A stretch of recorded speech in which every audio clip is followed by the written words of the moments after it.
In the name of the Father, and the Son, and the Holy Spirit, one God, amen.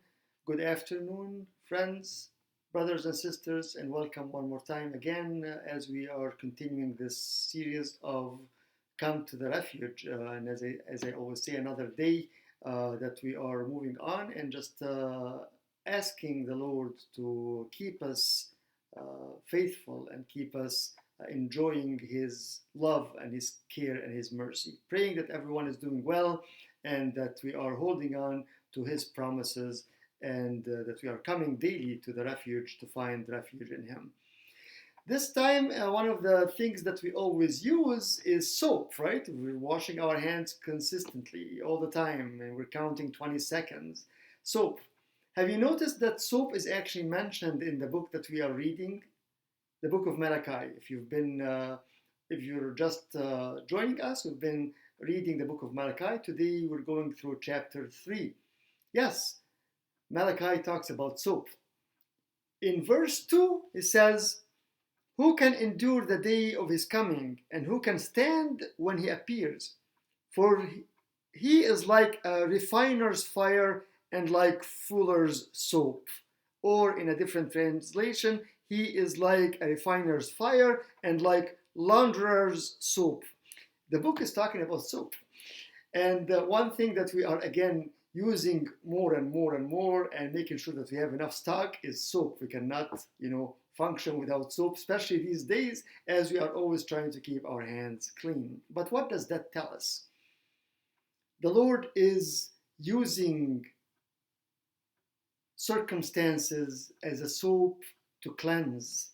And this particular part here, he talks about a special kind of soap, ashes that are taken from a soapy plant that used to clean the garments and also used to purify the metals, a very strong soap. You get it? Did you get the message? We are in need of that soap. But look at what we should do with this. Number one, we should be delighted. In verse 1, he said that, "And the Lord whom you seek will suddenly come to his temple, and the messenger of the covenant in whom you delight, behold, he is coming." In whom you delight. So number one, what we should do with that soap is be delighted. Be happy, be joyful that he is actually doing that. Number two, in verse 7, he says that, "From the days of your fathers you have turned aside from my statutes and have not kept them. Return to me and I will return to you." Return. Decide. Make the decision. Number one, delight. Number two, decide. And number three, in verse 16, he talks about, "Then those who feared the Lord spoke with one another." Declare. Speak with one another about his cleansing soap. The soap that is better and stronger and more efficient than anything in the world.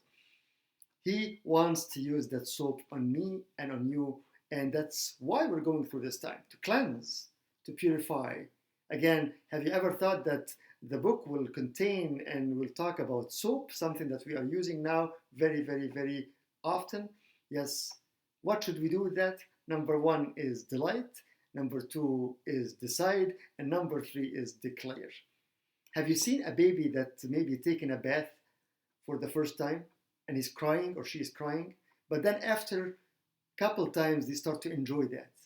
Start to enjoy the soap. Here is what he is giving us today as we come to the refuge. That he wants to use that fuller's or the launderer's soap in order to cleanse. Delight, decide, and declare. Have a beautiful day. Enjoy the soap of the Lord in order to be washed and cleansed. To him the glory, now and forever, to the ages of all ages. Amen.